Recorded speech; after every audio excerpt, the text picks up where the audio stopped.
everybody. Welcome back to the Hashira Half Hour. We are so glad that today's episode is sponsored by Tokyo Treat.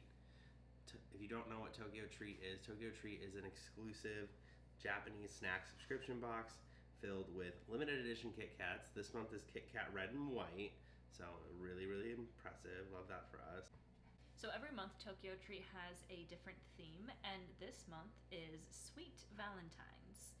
Share the love this Valentine season with Tokyo Treat. Packed with chocolatey flavors and Japanese love-inspired treats, this limited edition Valentine's Day box brings a perfect mix of sweet and savory snacks. Whether you're treating yourself or someone special, every bite is a little celebration of love. You can unbox the fun, share the love, and have a truly sweet Valentine. So with the Valentine's Day theme in this month's Tokyo Treat Box, there are a couple snack highlights. So as Brian mentioned, we have some fun Kit Kat Red and Whites to try out, which I'm looking forward to. The Kit Kats are always a knockout in all of these boxes, so we'll look forward to diving into those. But in addition to that, they've included some Tanuki spicy ramen noodles, which just sounds adorable. Some Koyeka salt and seaweed chips, and a white chocolate strawberry latte, which I'm going to have to go brew, I think, some hot water for, but I'm really looking forward to trying. I saw the picture, was like, oh yeah, that will be going in my belly for sure. So really looking forward to that. And it's just been so much fun every month to get to try all of these snacks together. It's a great activity to do with your friends, or for Valentine's Day, this could be a good little gift to send or to spend time doing with a little special someone. Call that a date night. Absolutely. Favorites? I have to go with these chips. Now, admittedly, they are potato, salt, and seaweed. I am now renaming them as the tomato soup chips because they do taste like tomato soup. Tomato soup. So. Brian is alone in this opinion, but we Yeah. support him wholeheartedly. Yep. I would say the strawberry mochi. I love mochi and I love strawberry and I love strawberry mochi, so it didn't surprise me that I loved that one as much as I did. I liked the rice crackers. Like, they were simple, but they were like really salty and yummy, so savory-wise, that was my favorite. I actually think I might have liked the red bean pastry though. That was good. As my favorite. Yeah. I feel like it was maybe the most unique to me. Yeah. So definitely check out the link in our description below if you're interested in grabbing one. There's still some time to get this before Valentine's Day and before the end of the month, so just use that link, use code Hashira, you'll get $5 off your first box, and you can enjoy a fun night in. With that, I think it's time to jump into today's episode.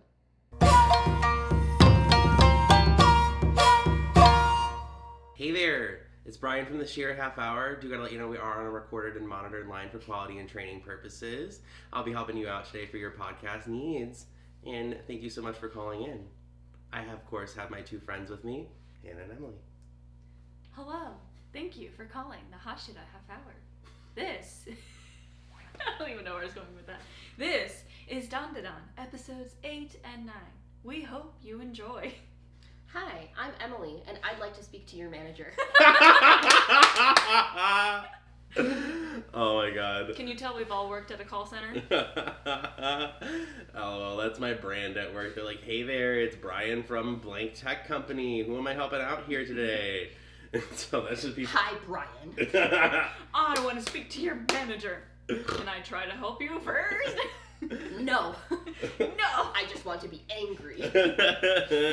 And don't put me on hold either. Don't put me on hold. I want to speak to your manager, and I want more episodes. Down to Dawn while you're at it. Yeah. All three, it's all order. Nonetheless, we still deliver on all three of those. So we just watched episodes 8 and 9 of Dawn to Dawn. What were your initial reactions? I mean, this show is extremely well done, and I may be eating my words a little bit from episode 1. I still have some of my strong thoughts and opinions from then, as I do, generally. But I'm really loving, like, the little romantic element that's kind of blooming here. I'm just such a sucker for that, and I think that it lends even more to this concept that, like, Momo's the main character here.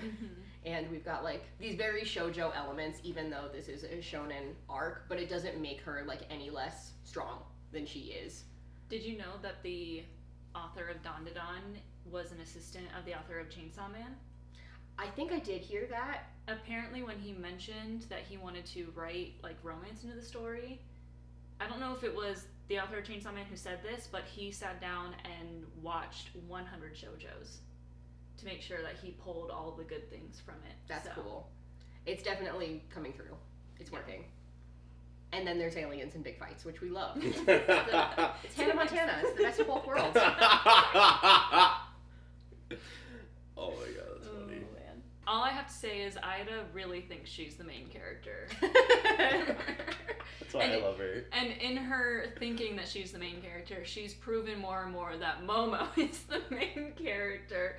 I don't know, the way she's like pining after Okarun when he has no idea what's happening is so funny to me, because she really thinks that she's gonna get this new boyfriend that she used to think was really nerdy and weird, and all of a sudden is like, oh, I think I like him.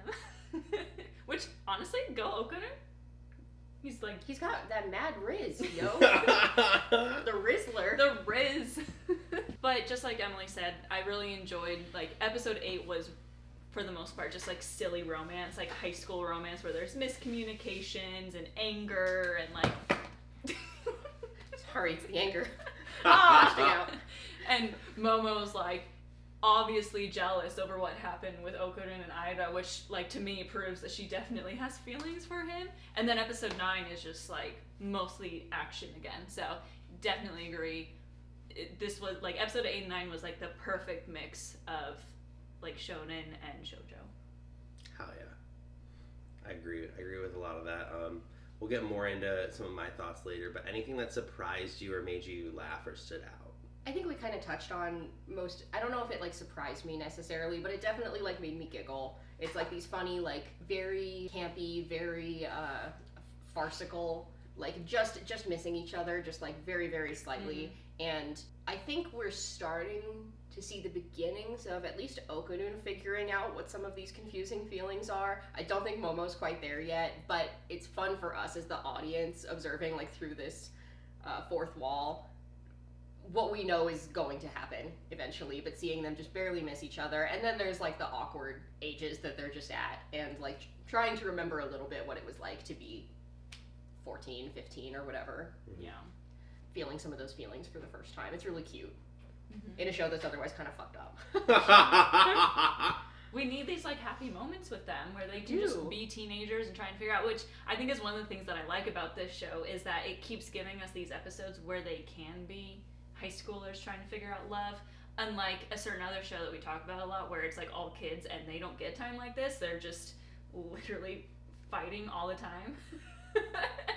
Or training. There's like no time in between. So a certain other show we talk about a lot. So anyway, something that stood out to me though was, why are those aliens back? I hate them. I don't want them back. Aliens. Zoro's actor needed another paycheck. He's like, I show up, I make bank. He's like, I'm lost. Where am I? Oh my god. Come on. Where was the joke placement for that? Let's be real. For me, I think some of the things that stood out about this episode were just like the use of like awkward moments in the show, and like kind of how Okarun like ended up full frontal nudity holding his tchotchke. Hey, there's less to hold on to. Don't do my boy like that. I mean, he doesn't have to hold as much as normal. I suppose that's true. It's unfortunate. I'm sorry, that was so out of pocket. That's so good. Oh, there's our great. first TikTok. Alright, going into some of the themes of this, we do have like both of our main characters like work on facing their fears, right? Our protagonists. So both Okarun and Ayase confront some of their fears in different ways in these episodes. How do their approaches differ, and what do you think the show is saying about overcoming fear? I feel like Momo is just kind of still trying to live life as normal a little bit, but also avoid the feelings that she clearly has, while Okarun is like doing push-ups. So I think that it kind of shows also that Momo is a bit more naturally gifted. I also feel like she's just not as afraid. I feel like she's been like super just kind of jumps into everything. And like, yeah, there's definitely been hints of fear from both of them, but when I think about the two of them, I feel like she's been a little bit more like, let's just do this, is gonna be fun. Like when they went to go actually defeat Turbo Baba earlier, like Okarun's like, I feel like I need to go to the bathroom, I'm so scared, and Momo's just like, let's go like play some tag, come on. So she's just kind of, I think, trying to keep her life as normal as possible, while Okarun's like trying to change everything that he does. You know, he's like, I'm training. I'm not telling Momo that I'm training because I want to surprise her. You know, like there's all this kind of stuff. So I like how they're both kind of facing like what's happening to their world in very different ways. Where Okarun really feels like he needs to get stronger, while Momo's just kind of like trying to just keep things, like trying to hold on to that normalcy that she used to have. I think maybe it's coping, who knows. I think I want to talk a little bit about like some of the actual horror scenes in this episode, though. Yes, we're talking about like the cute shoujo moments, and like for a minute things feel kind of normal, like what Hannah's talking about, and then like we're in like fucking weirdo land again after that. Like a domain expansion. Yeah, exactly. Like we're in like suddenly this like water world kind of thing. Yeah. This is the right episode, right? Yeah. Exactly. Agreed. So we were talking about this like water world, this domain expansion that's like now developed, and I think how they approach their fear in this situation is kind of interesting and funny, because in some ways the tables are a little bit turned here, because Okarun's getting approached by like these creeps. But then Momo's having like her Jurassic Park moment. Yes. Clever girl. It's like, and the water is like rippling, and I'm like, this is awesome. But she's like very calculated and precise about it, and Okarun's kind of the damsel in distress this time around. Yeah. I think that's the best part about this show, and I think that leads kind of to the next question, is that the show continually seamlessly blends elements of horror, comedy, and action. How do these genres work together to create the show's unique tone? Giving some of my opinion on this, I think this is a really like zany, offbeat, I feel like I'm a Netflix description for a show, zany, offbeat show. And so it's realistically something that's never been done before, bold, seamless, iconic. And I think that this show is really interesting because of the way it does blend these things together, because you are still getting the feels of each individual genre, but it's not like you're a deer in headlights from one thing to the next. It feels so smooth, and the flow of everything makes sense. So it's not that these tones are just thrown together. It's that all of these things work together in harmony to create what is Dan Dan. And hearing some of those details that Hannah mentioned before, like all this research that was done into the shoujo elements of the show, I'm sure that there were very similar research efforts for some of the others, but it feels like in a lot of ways Dan Dan is inspired deeply by a lot of other famous anime shows, whether that's in the shonen, shoujo, or other categories, and just like borrows the best from almost all of them, which is cool. Yeah, I think it kind of shows why this show is so popular, because you look at the first episode, which turned a lot of people off. Yeah. Like, I think all of us were kind of iffy after the first episode. Like, it was good, but, like, why do we have to go the route that it went? But then it has this, like, massive fan base still and following, and people just saying it's, like, such a great show. And I think it's because it's one of those few that really does just blend all of these different genres together. And I feel like so often a show that can try to like have this romance plot but also have it be a shonen where we're battling a lot, but also there's, you know, just the horror aspect. I feel like a lot of times when shows try to get all of that in, it can get very muddled and mushy. But there's something about the way this show writes it that just makes it a fun ride altogether. Like, it's very clear cut what's happening, but we still get those moments to breathe. But when we have moments to breathe, they have a purpose where it's developing another part, rather than it's just kind of there. Just kind of there to fill time, you know? Like, I'm watching Naruto right now, right? And I liked season 1. I felt like season 1 was, like, well-paced, and the action was fairly interesting. The villains were interesting, and now I've been in this tuning exam for like 50 episodes, and I'm just like, okay, now we're spending way too much time just like. Have you met Rock Lee yet? Oh yeah, I love Rock Lee. I do love Rock Lee. I love Rock Lee and Guy Have you seen his Sensei. fight yet? I have seen his fight.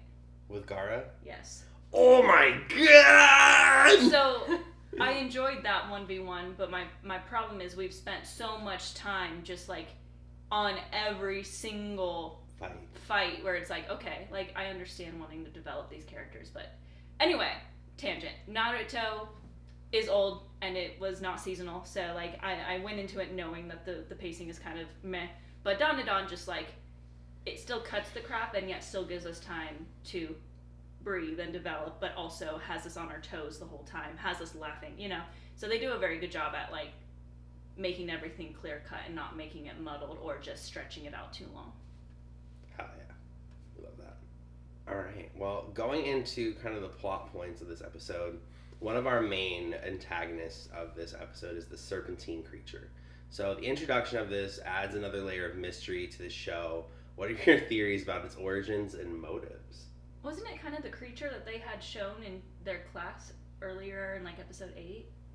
I think so. I think right? that was at least The mantis foreshadowing, shrimp. like the mantis shrimp, yeah. Which, by the way, super side note, I found it so hilarious that when they were in class looking at the video of the mantis shrimp, the video was live action. Did you catch that? Yes. It was Yes. real. Well, wasn't it a viral video? Something Isn't like that a that. thing? Like it there was like it's.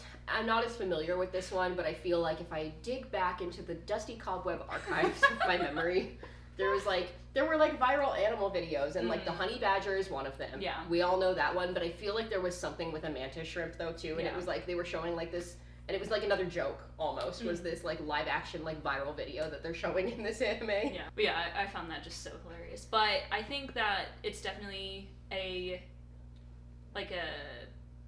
not confusing, but interesting, I guess, where the whole time I'm kind of wondering, like, are they just unlucky and this is happening at the same time, or is this an alien that's working with the others, which I think gets revealed in the next episode, so I won't talk about that. But I just spent the whole time kind of trying to figure out, like, is this a ghost? That's like somehow made it into this domain expansion that the aliens can do, or is it also an alien? And does that mean that extraterrestrial? What? Extraterrestrial. Yeah, that word. Aliens, does that mean that they also have like different species? Like they're all like they live outside of Earth, but they're still different species, like animals and more human-like creatures, and it broadens what the aliens can truly be. I'm sure that there's a deeper meaning. But part of me's like, sometimes I think this author's like, you know what? Fuck it. Monster mantis shrimp. You know? Sounds like fun. But, I mean, I guess if I were to try to dig into it a little bit deeper, it's just like a little bit of a reflection of like Momo and particularly Okarun, but it's like this animal that's like in captivity getting a chance to like get back at its captors, but like obviously in this like larger than life and monstrous kind of form. I don't know. I didn't think that deeply into it. I was like, hell yeah. I think that the aliens watched Jurassic Park and then they were like, what if? Jeff Goldblum. He's a sentimental man. What can we say? No, I think that the sea monster's a really cool addition. I think the mantis shrimp kind of aspect of it when they fuse together too is a really cool idea. I think there's a lot of concepts like borrowed here from other animes like Dragon Ball Z with the earrings or the fusion ha, and then there's also like the aspects of like physics and water. So there's really cool elements, and there's like I really do enjoy when shows actually take account for real world aspects. Like they talk about how like Gojo using like force and infinity and things like that, and there's still like that aspect of like fluid dynamics in the punch motion of a mantis shrimp. So I think that's a really cool aspect that they kind of gave about the serpentine creature. But going into some other themes or some other points of the plot, we're starting to see some of the dynamics between the main characters. How would you describe the current state of Okarun and Ayase's relationship? Do you guys remember when Parasite won Best Picture at the Oscars and Bong Joon-ho had it won all these Oscars, and Bong Joon-ho had all of his Oscars and he made them kiss. That's what this is. Kiss.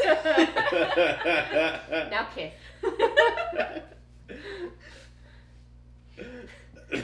That's it. That's it. That's all I got, folks. I mean, I was gonna say I liked how they seem to have like some kind of understanding of communication, because like while they're battling this, they're like trying to talk it out with each other, because they've been kind of on these like weird terms ever since Ida made a move on him. Yeah. But like he didn't want that, but he doesn't understand that like Momo arrived at the wrong time, so he's like, she's ignoring me, you know. But the whole time they're like having this good conversation.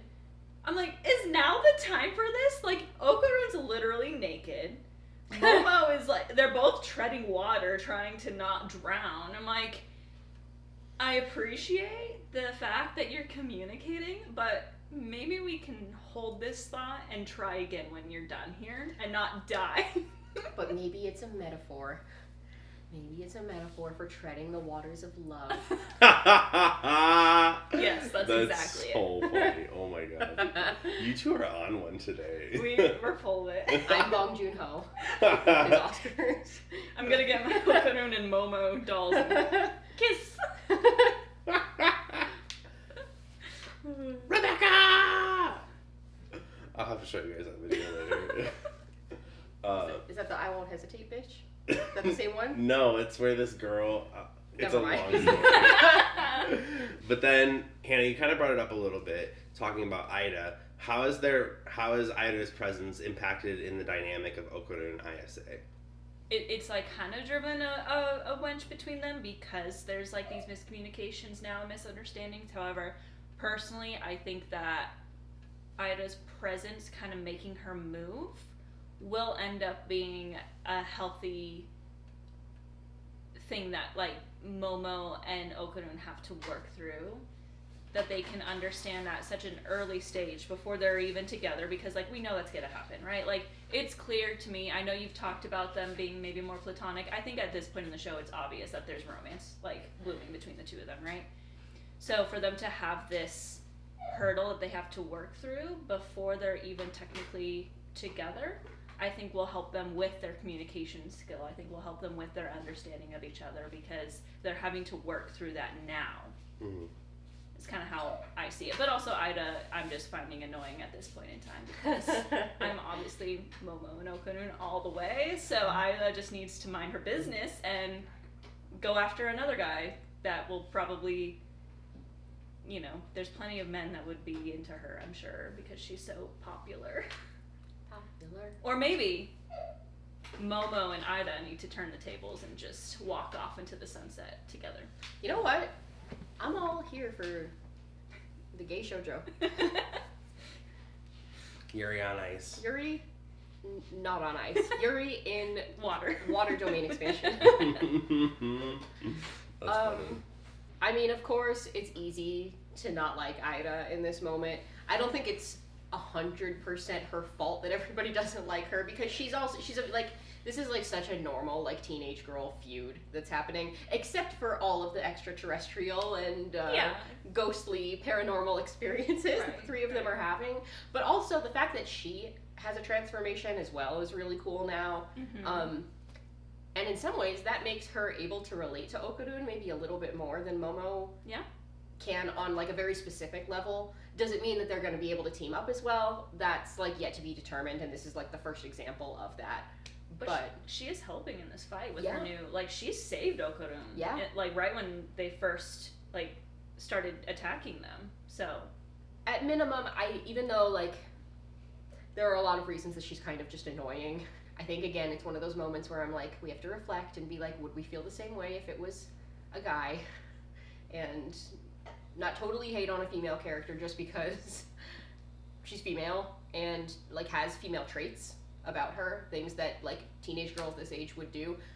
Is she still a little bit annoying? Yes. She does hold her own in this fight. Mm-hmm. And at minimum, I think that she might end up being an unlikely and interesting friend for the two of them, because in like their companionship and getting through a fight like this together, it's like they're connecting on probably a deeper level than what her other relationships are like with other teenage girls in the school, because she was popular and she had like all these friends that were like kind of surrounding her, but it seems like rather shallow in comparison very to surface level. to helping people survive. So Well, and Momo and Okurun, but mostly Momo, did save her life already. Like, they literally revived her. Momo did. So that's a pretty deep start to a friendship. I know, and it's moved pretty quickly. Yeah. Like, what has it even been like a full day yet since everything I went think down? this is literally the next morning. Yeah. Yeah. So like this is within 24 hours. Yeah. They just can't catch a break. It's rough, buddy. Poor kids. And this is after Ira says that she's going to snuff out the demon that they are, and like she's going to take Okarun back from Momo's control. And nonetheless, like that was so funny. She's like, "I'm gonna take you down," and then she's also like, "Auntie, thank you for the noodles. They were delicious." And Auntie's like in the background going, "Go Ida, Momo sucks." It's so Yeah. funny. But that was really cool. Also, got a shout out to Ira. She's probably my favorite character. Truly. She's just so delusional. It's so funny. It is really funny. How delusional she is. And I think that kind of works for the dynamic of the trio that, or maybe the squad that's coming up to be with, some future characters we'll meet. But I think that's really cool. Going into the Kappa, so the thing that ends up fusing with the serpentine creature, he's a gig worker, and he talks about Chachki. It sounds like he's hired by the aliens to carry out some of their jobs at a seemingly high cost for himself in comparison to the pay and the benefits they're giving out. Where do you think he comes from, or where do you think he fits into this puzzle? I also am like, I'm sure that there are deeper meanings to all of these, but I took a lot of them at like surface level, and the author's like, you know what, why not? But what's so funny to me about the Kappa is like he's just like quoting ABBA lyrics the whole time. Oh, is that what it was? It's Chiquitita, Chiquitita, tell me what's wrong. And he's doing these ABBA lyrics the whole time. Chiquitita, Chiquitita. And everyone's like, why the hell is he saying that? And it's a good ABBA song.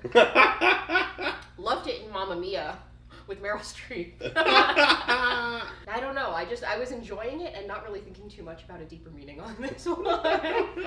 But definitely, yeah, like a murder for hire that also really likes ABBA. It's relatable. So I'm just going to slide in a very fun fact that I had no idea until I literally looked it up. But his voice actor in Japanese is Sanemi's voice actor. Aww. It's so That's different. So funny. Like, I would have never guessed if I hadn't actually just seen that. So anyway, yeah, Sanemi is like,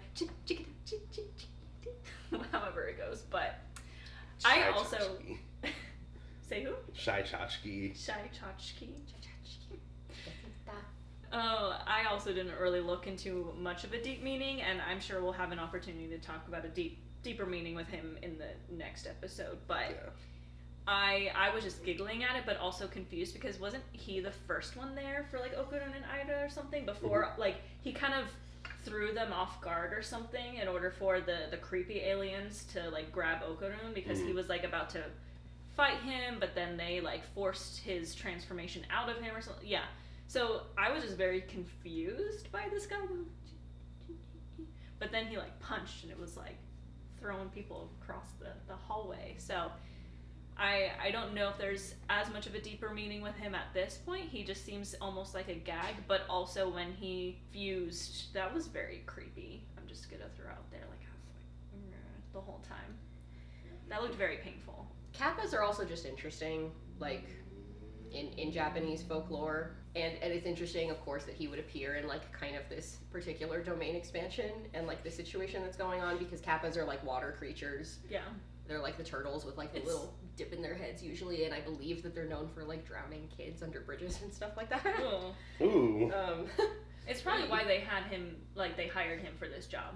It's because like all the water, because he was like super helpful underwater, right? Yeah, If I his remember shrimp correctly. punch. Yeah. Yeah, let me see. Kappa are usually seen as kami of the water. Wow. Their actions range from comparatively minor misdemeanors, such as looking up women's kimono if they venture too near to water. That fits right in with this show. To outright malevolence, such as drowning people and animals, kidnapping children, eating human flesh. Yeah. Famous yokai. Interesting. especially in Japan. That's interesting. Well, the more you know, right? I love the Kappa. I think he's so funny, and him getting the transformation when he levels up is definitely seems like he didn't want it either. He's like, no, like screaming, wanting it to go away. So I think it's a really interesting kind of setup for him. And then that kind of leads us into the fight scenes that we see, because the Kappa versus Okudun and Aida is the first fight scene we see, which I thought was a really great fight scene. Tell me what you guys kind of thought about some of these fight scenes, and just kind of go through like what were your favorite moments of these fight scenes and stuff like that. I loved these fight scenes, but I could not take anything with Okudun seriously. And like, okay, let's just say that the reason that he is butt naked is not for a good reason, because he is now the target of these creepy aliens that are obsessed with taking people's reproductive organs, and like that theme is the one thing they've earned it a little bit more now, but it still is like, did we have to go with that, you know? But I still can't take him seriously, because like as Aida's trying to like hold him off, he's like in the back trying to find clothes and hold on to his stuff, which like I said, like at least he has less to hold on to right now, but Jinkies. it's not as funny the second time. It's still pretty funny. No, it's so funny. So I found it very hard to like take the fight scene seriously, because I was just like, oh my gosh, like put some clothes on him, please. I think, and this ties into like everything we've been talking about so far, but it's like the difference between like a little bit more of a serious confrontation and like the horror elements of the show and action elements, and then like the comedy. And then it's like maybe there's some self-reflection of like, why is this so funny that this is happening to Okudun for us, but it was like not funny at all when it was Momo in episode 1. And there's some deeper introspection that I think we need to do with ourselves. But it is what it is. We found it funny. And like it's like Momo's over here kicking some ass again, and Okudun's kind of needing to get rescued. But both fights are beautifully animated, beautifully scored, beautifully directed, and I think that Dandadan's doing a really good job of like ramping it up in that regard.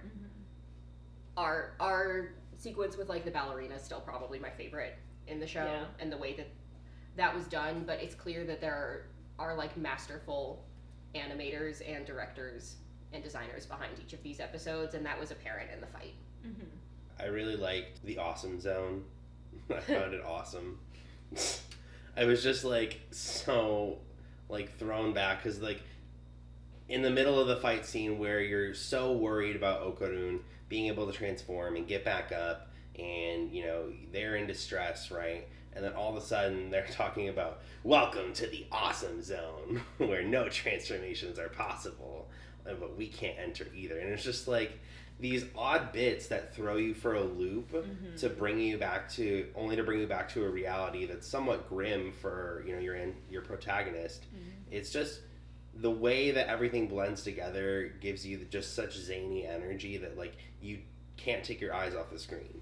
Like it's very hard, even though I've already watched these episodes once before, and knowing that the season's already finished as we're recording this podcast episode, I still can't help but not look away. It still just like grabs my attention, and that's what I love about these fight scenes, is that you're getting all of this beautiful animation, you're getting all of these awesome fight choreos, not to mention that like Aida and Okudun are like doing ballet and like tango dancing to cover up his wiener as they're doing their fights, and like it's just so cool to see the number of elements they blended, and that Aida's fighting like a ballerina would, like using her lovely long legs, landing on her tiptoes. It's just everything comes together so well to create this unique energy from a show. Do you guys have any favorite moments to shout out from fight scenes of these two episodes?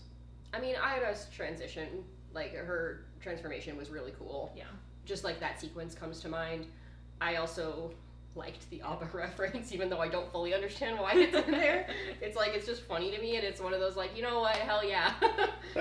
This guy likes ABBA, I'm into it. Yeah. I found all the fight scenes interesting, especially because they kind of became one you know, like halfway through episode 9 or something, when like the sea dragon thing, whatever it was called, that Momo was fighting, like ended up there because it turned out that he was also part of that team. So it was very, very interesting. I would say, as per usual, like my favorite parts were still whenever Okarun like went full throttle. I keep seeing small like changes in how strong he's getting. So I like the progression that we're seeing from him, but it's not just like immediate. So it's hard to pick it. I liked it all. I was very, like you said, like I couldn't look away throughout the entire episode. I think for fight scenes specifically, I'd have to say when Ida was like, you think I'm weak, but I'll just keep hitting your weak spot, and then lands that like beautiful kick between the eyes. That was so cool. I was like, that's my girl! I love her so much. But what did you think overall of these episodes, or what were some of your favorite moments from these 2 episodes in general? I'm going to throw it back to episode 8 and say I loved Okarun like trying to keep his training a secret from Momo because he wanted to surprise her. Even though that ended up kind of being the subject of their miscommunication and misunderstanding, because she thought he was hiding something from her, and then that checked out when she got there and Ida, or he was on top of Ida. But he's just such a sweet boy. He's my favorite character. But seeing him just being like, 100 push-ups, okay, I got my dumbbells here doing my bicep curls and all that, and then he like jumped into a bush at one point too, and like Momo arrived or something. Maybe that was later. We have seen the whole thing now, so I could be getting that mixed up, but just genuinely I think that was like my favorite part, outside of like the action sequences that were very well done, because it was just so silly, and it's like, go Guru, you can do it. He's just the kind of character I want to cheer for. I don't want to keep harping on the same points over and over, but I'm kind of going to. But I think all like the pop culture references that appear in this show are really fun. And that might be a note that he's taking from his sensei here, Mr. Fujimoto, who's really, really good at like pop culture and cinema references, especially in Chainsaw Man. But like I do like the ABBA reference, and I do like the Jurassic Park reference, and like all these fun inclusions just help make it engaging, especially for a Western audience, I think. It's like things that we've seen and we're like, oh, that. Alright, I have 2 favorite moments to call out. I'm going to call out the first one being, as the fight finishes, those like manga drawings. Do you guys know what I'm talking about, with the green and like the black? Yeah. Those were so cool. Those are cool. I loved those so much. It was really interesting to see, like, because it was so different from the animation style that was used previously in the rest of the episode, so it was really cool to watch and see. The other moment I had, completely forgot it. Oh no. I'm sure it was important, so we'll hold space for the moment that was forgotten. Insert pinky grab. Alright. Well, that's all I had for my favorite moments. Anything else you guys want to mention before we close it out today? No. Looking forward to next week. Cool.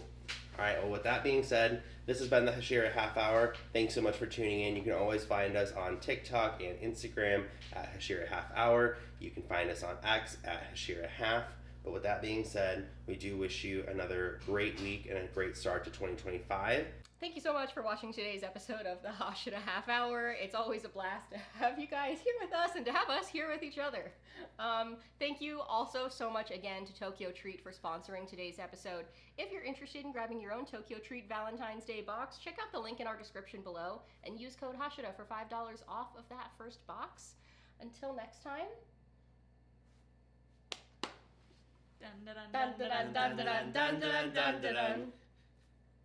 We all ended that very crisply. Wow.